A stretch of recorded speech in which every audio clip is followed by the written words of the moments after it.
Chapter 12. Select Incident of Lawful Trade.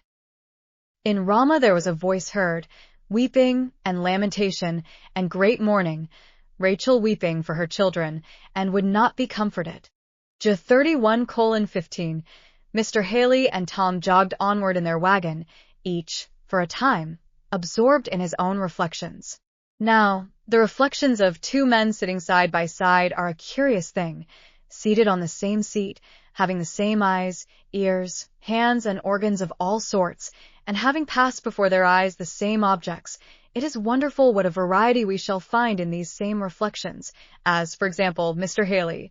He thought first of Tom's length and breadth and height, and what he would sell for, if he was kept fat and in good case till he got him into market. He thought of how he should make out his gang. He thought of the respective market value of certain supposititious men and women and children who were to compose it, and other kindred topics of the business. Then he thought of himself, and how humane he was, that whereas other men chained their niggers hand and foot both, he only put fetters on the feet, and left Tom the use of his hands, as long as he behaved well. And he sighed to think how ungrateful human nature was, so that there was even room to doubt whether Tom appreciated his mercies. He had been taken in so by niggers whom he had favored, but still he was astonished to consider how good-natured he yet remained. As to Tom, he was thinking over some words of an unfashionable old book which kept running through his head, again and again, as follows: "We have here no continuing city, but we seek one to come. Wherefore God himself is not ashamed to be called our God, for he hath prepared for us a city." These words of an ancient volume, got up principally by ignorant and unlearned men, have, through all time, kept up, somehow, a strange sort of power over the minds of poor, simple fellows like Tom.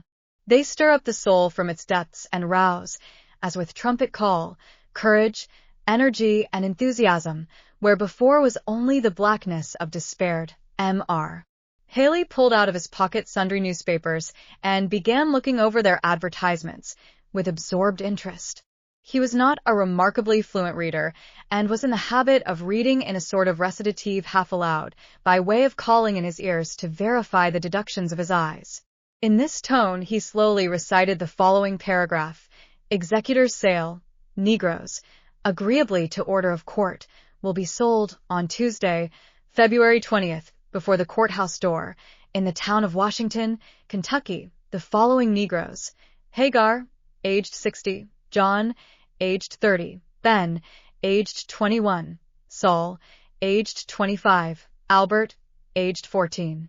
Sold for the benefit of the creditors and heirs of the estate of Jesse Blutchford, Samuel Morris, Thomas Flint, executors." "This here I must look at," said he to Tom, for want of somebody else to talk to. "Ye see, I'm going to get up a prime gang to take down with ye, Tom. It'll make it sociable and pleasant-like. Good company will, you know. We must drive right to Washington first and foremost, and then I'll clap you into jail, while I does the business."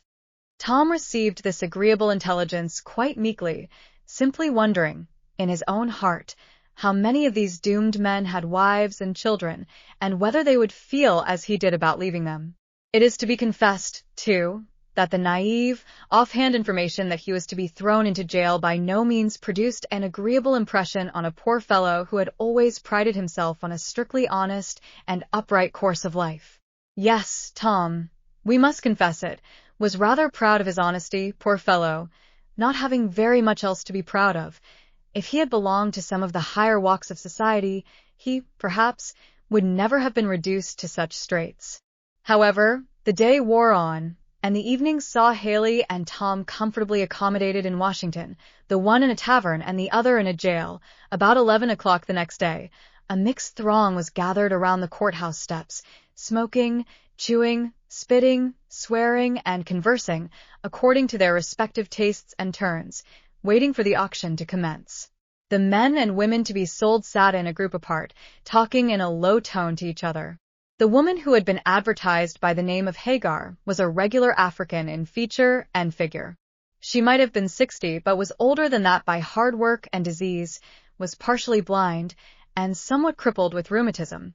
By her side stood her only remaining son, Albert, a bright-looking little fellow of 14 years. The boy was the only survivor of a large family who had been successively sold away from her to a southern market. The mother held on to him with both her shaking hands and eyed with intense trepidation everyone who walked up to examine him. The auction sale. "Don't be feared, Aunt Hagar," said the oldest of the men. "I spoke to Mossar Thomas about it, and he thought he might manage to sell you in a lot both together." "Day needn't call me worn out yet," said she, lifting her shaking hands. "I can cook yet and scrub and scour. I'm with a buying, if I do come cheap. Tell him dat AR. You tell him," she added earnestly. Haley here forced his way into the group, walked up to the old man, pulled his mouth open and looked in, felt of his teeth, made him stand and straighten himself, bend his back, and perform various evolutions to show his muscles, and then passed on to the next, and put him through the same trial. Walking up last to the boy, he felt of his arms, straightened his hands, and looked at his fingers, and made him jump, to show his agility. "He ain't gwine to be sold widout me," said the old woman with passionate eagerness. "He and I goes in a lot together. I rails strong yet, Mossar, and can do heaps o' work, heaps on it, Mossar." "On plantation?" said Haley, with a contemptuous glance. "Likely story," and, as if satisfied with his examination, he walked out and looked, and stood with his hands in his pocket, his cigar in his mouth, and his hat cocked on one side, ready for action. "What think of 'em?" said a man who had been following Haley's examination, as if to make up his own mind from it. "Wall," said Haley, spitting, "I shall put in, I think, for the youngerly ones and the boy." "They want to sell the boy and the old woman together," said the man. "Find it a tight pull. Why, she's an old rack o' bones, not worth her salt." "You wouldn't then," said the man. "Anybody d be a fool, t would. She's half blind, crooked with rheumatis, and foolish to boot. Some buys up these your old critters, and ses there's a sight more wear in 'em than a body d think," said the man reflectively. "No go, t all," said Haley. "Wouldn't take her for a present. Fact, I've seen now. Wall, t is kinder pity, now, not to buy her with her son. Her heart seems so sot on him. S'pose they fling her in cheap. Them that's got money to spend that AR way, it's all well enough. I shall bid off on that AR boy for a plantation hand. Wouldn't be bothered with her, no way, not if they'd give her to me," said Haley. "She'll take on dest," said the man. "Nat why, she will," said the trader, coolly. The conversation was here interrupted by a busy hum in the audience, and the auctioneer, a short, bustling, important fellow, elbowed his way into the crowd. The old woman drew in her breath and caught instinctively at her son. "Keep close to your mammy, Albert. Close. Dey'll put us up together," she said. "Oh, mammy, I'm feared they won't," said the boy. "Dey must, child. I can't live, no ways, if they don't," said the old creature, vehemently. The stentorian tones of the auctioneer, calling out to clear the way, now announced that the sale was about to commence. A place was cleared, and the bidding began. The different men on the list were soon knocked off at prices which showed a pretty brisk demand in the market. Two of them fell to Haley. "Come now, young un," said the auctioneer, giving the boy a touch with his hammer. "Be up and show your springs, now."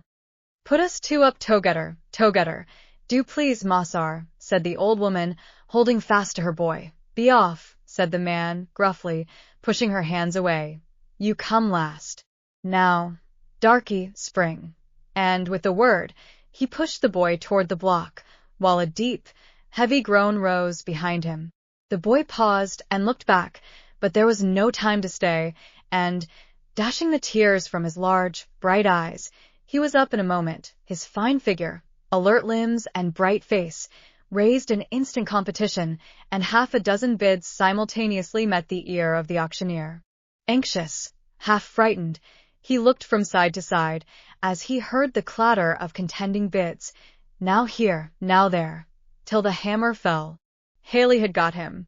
He was pushed from the block toward his new master, but stopped one moment and looked back when his poor old mother, trembling in every limb, held out her shaking hands toward him. "Buy me too, Mossar, for the dear Lord's sake. Buy me. I shall die if you don't." "You'll die if I do. That's the kink of it," said Haley. "No." And he turned on his heel. The bidding for the poor old creature was summary. The man who had addressed Haley, and who seemed not destitute of compassion, bought her for a trifle, and the spectators began to disperse. The poor victims of the sale, who had been brought up in one place together for years, gathered round the despairing old mother, whose agony was pitiful to see. "Couldn't they leave me one? Mossar Aller said I should have one." "He did," she repeated over and over in heartbroken tones. "Trust in the Lord, Aunt Hagar," said the oldest of the men, sorrowfully. "What good will it do?" said she, sobbing passionately. Mother, don't, said the boy. "They say you has got a good master." "I don't care. "Oh, Albert. Oh, my boy. You es my last baby. Lord, how can I?" "Come, take her off. Can't some of ye?" said Haley dryly.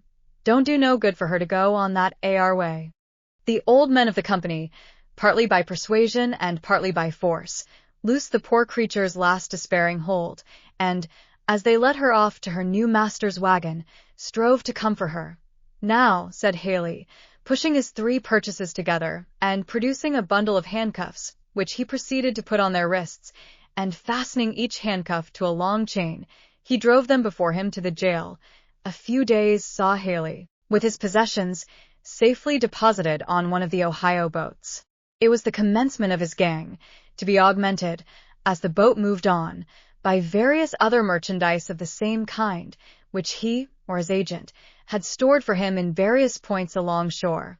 The La Belle Riviere, as brave and beautiful a boat as ever walked the waters of her namesake river, was floating gaily down the stream, under a brilliant sky, the stripes and stars of free America waving and fluttering overhead. The guards crowded with well-dressed ladies and gentlemen walking and enjoying the delightful day. All was full of life, buoyant and rejoicing.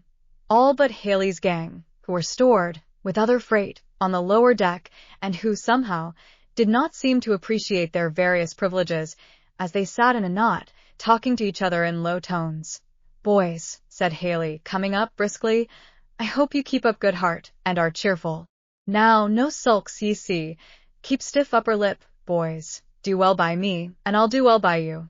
The boys addressed responded the invariable, "Yes, Mossar," for ages the watchword of poor Africa. But it's to be owned they did not look particularly cheerful. They had their various little prejudices in favor of wives, mothers, sisters, and children, seen for the last time, and though they that wasted them required of them mirth, it was not instantly forthcoming. "I've got a wife," spoke out the article enumerated as John, aged 30, and he laid his chained hand on Tom's knee. "And she don't know a word about this. Poor girl." "Where does she live?" said Tom. "In a tavern apiece down here," said John.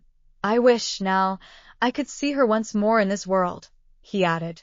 Poor John! It was rather natural, and the tears that fell, as he spoke, came as naturally as if he had been a white man. Tom drew a long breath from a sore heart, and tried, in his poor way, to comfort him, and overhead, in the cabin, sat fathers and mothers, husbands and wives, and merry, dancing children moved round among them, like so many little butterflies, and everything was going on quite easy and comfortable. "Oh, mamma," said a boy, who had just come up from below, "there's a Negro trader on board, and he's brought 4 or 5 slaves down there." "Poor creatures," said the mother, in a tone between grief and indignation. "What's that?" said another lady. "Some poor slaves below," said the mother. "And they've got chains on," said the boy. "What a shame to our country that such sights are to be seen," said another lady. "Oh, there's a great deal to be said on both sides of the subject," said a genteel woman, who sat at her stateroom door sewing, while her little girl and boy were playing round her. "I've been South, and I must say I think the Negroes are better off than they would be to be free." "In some respects, some of them are well off, I grant," said the lady to whose remark she had answered. "The most dreadful part of slavery, to my mind, is its outrages on the feelings and affections, the separating of families, for example." "That is a bad thing, certainly," said the other lady, holding up a baby's dress she had just completed and looking intently on its trimmings. "But then, I fancy, it don't occur often." "Oh, it does," said the first lady eagerly. "I've lived many years in Kentucky and Virginia both, and I've seen enough to make anyone's heart sick." Suppose, ma'am, your 2 children there should be taken from you and sold. We can't reason from our feelings to those of this class of persons, said the other lady, sorting out some worsteds on her lap. Indeed, ma'am, you can know nothing of them if you say so, answered the first lady warmly. I was born and brought up among them. I know they do feel just as keenly, even more so, perhaps, as we do. The lady said, indeed, yawned, and looked out the cabin window, and finally repeated, for a finale, the remark with which she had begun. After all, I think they are better off than they would be to be free. It's undoubtedly the intention of Providence that the African race should be servants, kept in a low condition, said a grave-looking gentleman in black, a clergyman, seated by the cabin door. Cursed be Canaan, a servant of servants shall he be, the scripture says. 1 Genesis 9 verse 25. His is what Noah says when he wakes out of drunkenness and realizes that his youngest son, Ham, father of Canaan, has seen him naked. I say, stranger, is that what that text means? Said a tall man, standing by. Undoubtedly. It pleased Providence, for some inscrutable reason, to doom the race to bondage, ages ago, and we must not set up our opinion against that. Well, then, we'll all go ahead and buy up niggers, said the man, if that's the way of Providence. Won't we, squire? Said he, turning to Haley, who had been standing, with his hand in his pockets, by the stove and intently listening to the conversation. Yes, continued the tall man, we must all be resigned to the decrees of Providence. Niggers must be sold, and trucked round and kept under. It's what they's made for. Pears like this you view as quite refreshing, ain't it, stranger? Said he to Haley. I never thought on tea, said Haley. I couldn't have said as much myself.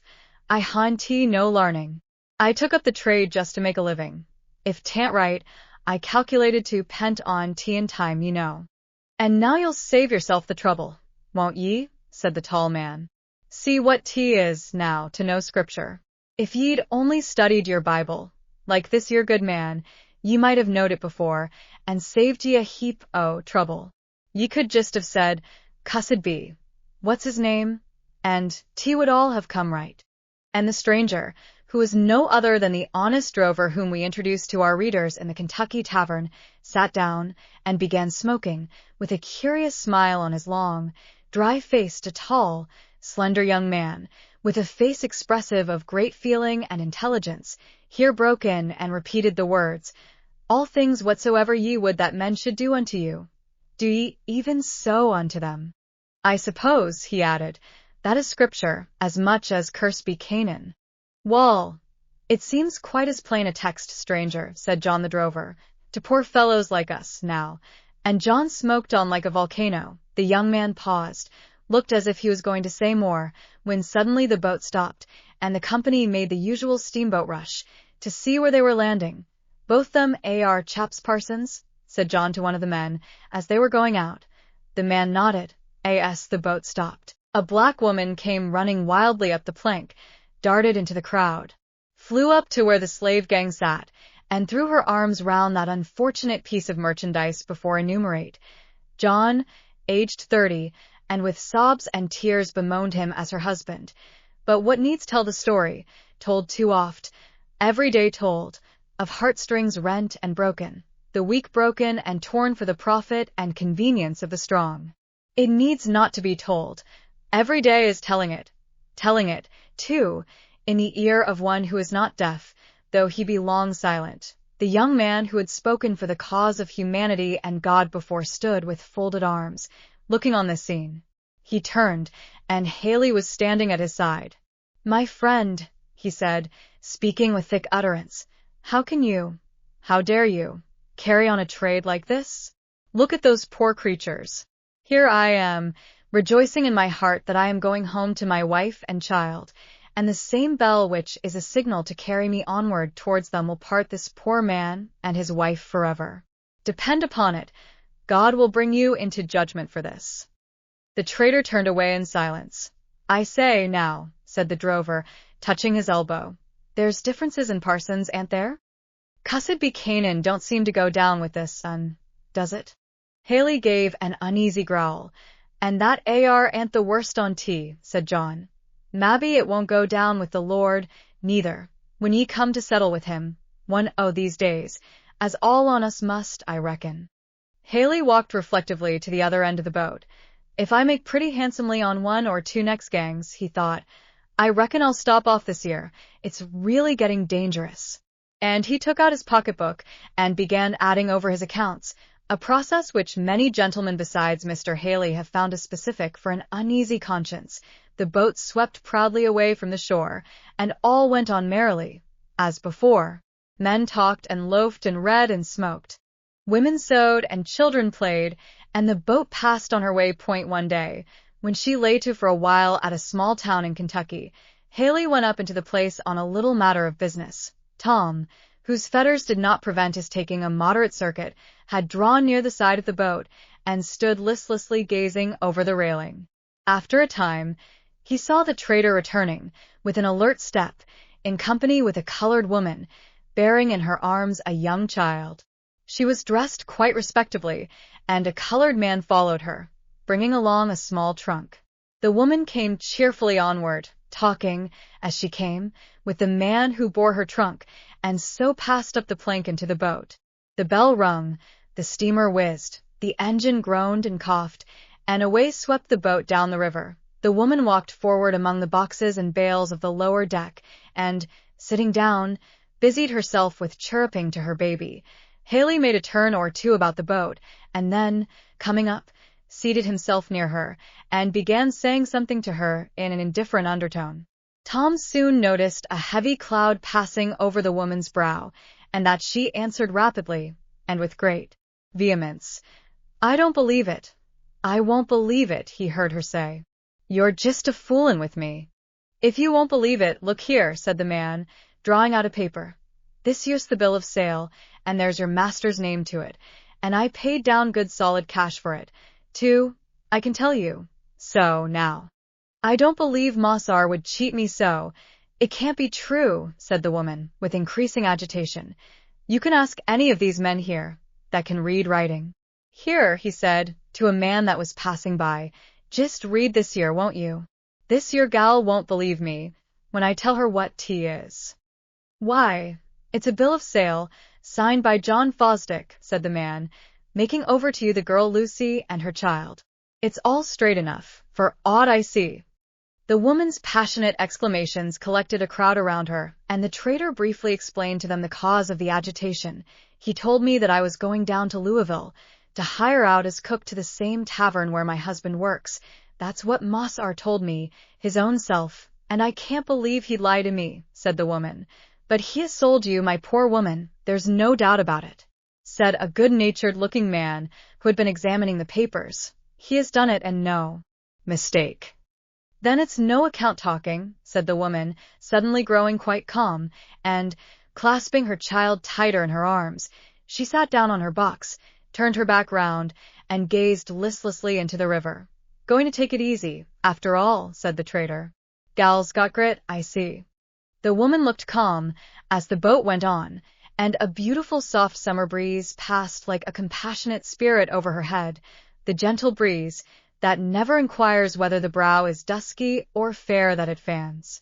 And she saw sunshine sparkling on the water, in golden ripples, and heard gay voices, full of ease and pleasure, talking around her everywhere, but her heart lay as if a great stone had fallen on it.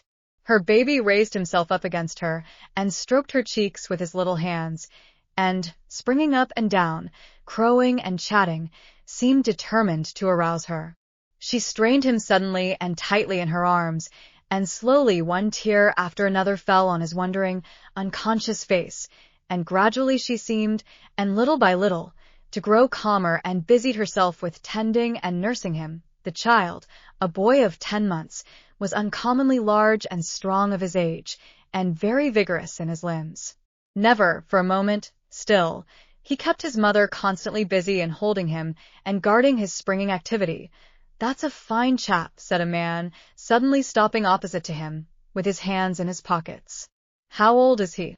10 months and a half, said the mother. The man whistled to the boy, and offered him part of a stick of candy, which he eagerly grabbed at, and very soon had it in a baby's general depository, to wit his mouth. "Rum fellow," said the man, "knows what's what," and he whistled and walked on. When he had got to the other side of the boat, he came across Haley, who was smoking on top of a pile of boxes. The stranger produced a match and lighted a cigar, saying as he did so, "Decente-ish kind-o, wench you've got round there, stranger." "Why, I reckon she is tolerable fair," said Haley, blowing the smoke out of his mouth. "Taking her down south," said the man. Haley nodded and smoked on. "Plantation hand," said the man. "Wall," said Haley, "I'm fillin' out an order for a plantation, and I think I shall put her in. They telled me she was a good cook, and they can use her for that or set her at the cotton picking. She's got the right fingers for that." I looked at him. "Sell well, either way." And Haley resumed his cigar. "They won't want the young un on the plantation," said the man. "I shall sell him, first chance I find," said Haley, lighting another cigar. "S'pose you'd be selling him tolerable cheap," said the stranger, mounting the pile of boxes and sitting down comfortably. "Don't know about that," said Haley. "He's a pretty smart young un, straight, fat, strong, flesh as hard as a brick." "Very true, but then there's the bother and expense of raisin'." "Nonsense," said Haley. "They is raised as easy as any kind of critter there is going. They ain't a bit more trouble than pups. This here chap will be running all around in a month. I've got a good place for raisin', and I thought of talking in a little more stock," said the man.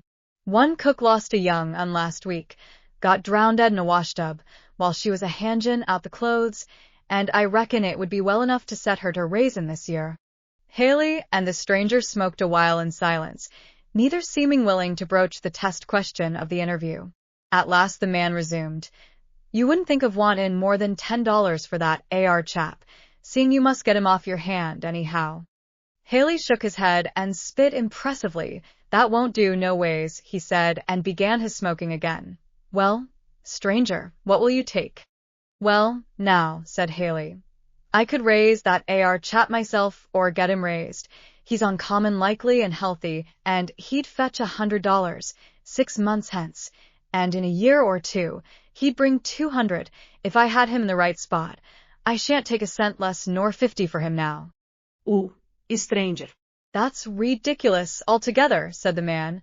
"Fact," said Haley, with a decisive nod of his head. "I'll give 30 for him," said the stranger, "but not a cent more." "Now, I'll tell you what I will do," said Haley, spitting again, with renewed decision. "I'll split the difference and say 45, and that's the most I will do." "Well, agreed," said the man, after an interval. "Done," said Haley. "Where do you land?" "At Louisville," said the man. "Louisville," said Haley. "Very fair. We get there about dusk. Chap will be asleep. All fair. Get him off quietly and no screaming. Happens beautiful. I like to do everything quietly. I hates all kind of agitation and fluster." And so, after a transfer of certain bills had passed from the man's pocketbook to the trader's, he resumed his cigar. It was a bright, tranquil evening when the boat stopped at the wharf at Louisville. The woman had been sitting with her baby in her arms, now wrapped in a heavy sleep. When she heard the name of the place called out, she hastily laid the child down in a little cradle formed by the hollow among the boxes, first carefully spreading under it her cloak, and then she sprung to the side of the boat, in hopes that, among the various hotel waiters who thronged the wharf, she might see her husband.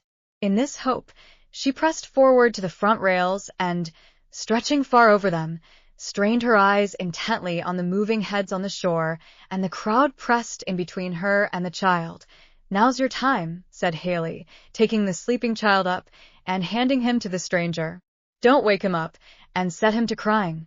Now, it would make a devil of a fuss with the gal." The man took the bundle carefully and was soon lost in the crowd that went up the wharf. When the boat, creaking and groaning and puffing, had loosed from the wharf, and was beginning slowly to strain herself along, the woman returned to her old seat. The trader was sitting there. The child was gone. Where? She began, in bewildered surprise. "Lucy," said the trader, "your child's gone. You may as well know it first as last. You see, I knowed you couldn't take him down south, and I got a chance to sell him to a first-rate family that'll raise him better than you can." The trader had arrived at that stage of Christian and political perfection which has been recommended by some preachers and politicians of the North lately, in which he had completely overcome every humane weakness and prejudice. His heart was exactly where yours, sir, and mine could be brought, with proper effort and cultivation. The wild look of anguish and utter despair that the woman cast on him might have disturbed one less practiced, but he was used to it. He had seen that same look hundreds of times. You can get used to such things too, my friend, and it is the great object of recent efforts to make our whole northern community used to them, for the glory of the Union. So the trader only regarded the mortal anguish which he saw working in those dark features, those clenched hands and suffocating breathings, as necessary incidents of the trade, and merely calculated whether she was going to scream and get up a commotion on the boat, for, like other supporters of our peculiar institution, he decidedly disliked agitation, but the woman did not scream. The shot had passed too straight and direct through the heart, for cry or tear. Dizzily she sat down. Her slack hands fell lifeless by her side. Her eyes looked straight forward, but she saw nothing. All the noise and hum of the boat, the groaning of the machinery, mingled dreamily to her bewildered ear, and the poor, dumb-stricken heart had neither cry nor tear to show for its utter misery. She was quite calm. The trader, who, considering his advantages, was almost as humane as some of our politicians, seemed to feel called on to administer such consolation as the case admitted of.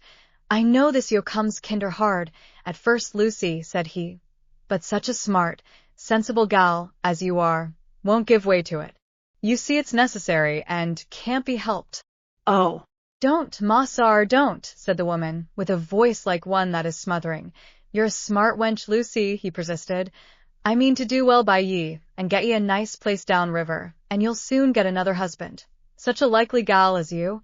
"Oh, Mossar, if you only won't talk to me now," said the woman, in a voice of such quick and living anguish that the trader felt that there was something at present in the case beyond his style of operation.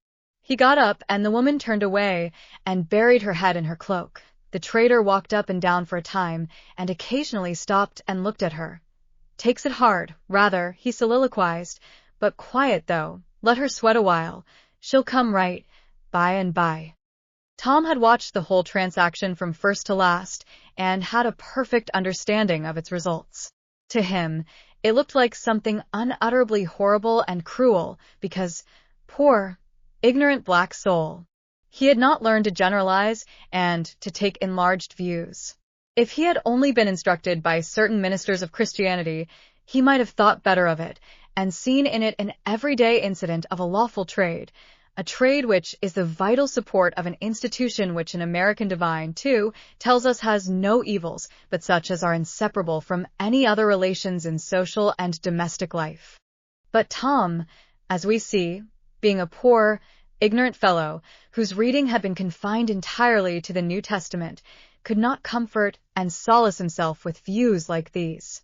His very soul bled within him for what seemed to him the wrongs of the poor suffering thing that lay like a crushed reed on the boxes, the feeling, living, bleeding, yet immortal thing, which American state law coolly classes with the bundles and bales and boxes among which she is lying. To Dr. Joel Parker, of Philadelphia. Mrs. Stowe's note. Presbyterian clergyman, 1798 to 1873, a friend of the Beecher family. Mrs. Stowe attempted unsuccessfully to have this identifying note removed from the stereotype plate of the first edition. Tom drew near and tried to say something, but she only groaned. Honestly, and with tears running down his own cheeks, he spoke of a heart of love in the skies, of a pitying Jesus and an eternal home, but the ear was deaf with anguish, and the palsied heart could not feel.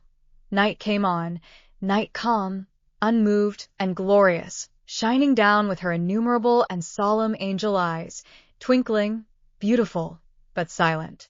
There was no speech nor language, no pitying voice or helping hand, from that distant sky. One after another, the voices of business or pleasure died away. All on the boat were sleeping, and the ripples at the prow were plainly heard. Tom stretched himself out on a box, and there, as he lay, he heard, ever and anon, a smothered sob or cry from the prostrate creature, Oh, Hatchalida? O Lord! O good Lord, do help me. And so, ever and anon, until the murmur died away in silence, at midnight, Tom waked, with a sudden start. Something black passed quickly by him to the side of the boat, and he heard a splash in the water. No one else saw or heard anything. He raised his head. The woman's place was vacant. He got up and sought about him in vain. The poor bleeding heart was still, at last, and the river rippled and dimpled just as brightly as if it had not closed above it. Patience, patience, ye whose hearts swell indignant at wrongs like these. Not one throb of anguish, not one tear of the oppressed, is forgotten by the man of sorrows, the Lord of glory. In his patient, generous bosom he bears the anguish of a world. Bear thou, like him, in patience and labor in love, for sure as he is God, the year of his redeemed shall come. The trader waked up bright and early, and came out to see to his livestock. It was now his turn to look about in perplexity. Where alive is that gal? He said to Tom. Tom, who had learned the wisdom of keeping counsel, did not feel called upon to state his observations and suspicions, but said he did not know. She surely couldn't have got off in the night at any of the landings, for I was awake and on the lookout whenever the boat stopped. I never trust these your things to other folks. This speech was addressed to Tom quite confidentially, as if it was something that would be specially interesting to him. Tom made no answer. The trader searched the boat from stem to stern, among boxes, bales and barrels, around the machinery, by the chimneys in vain.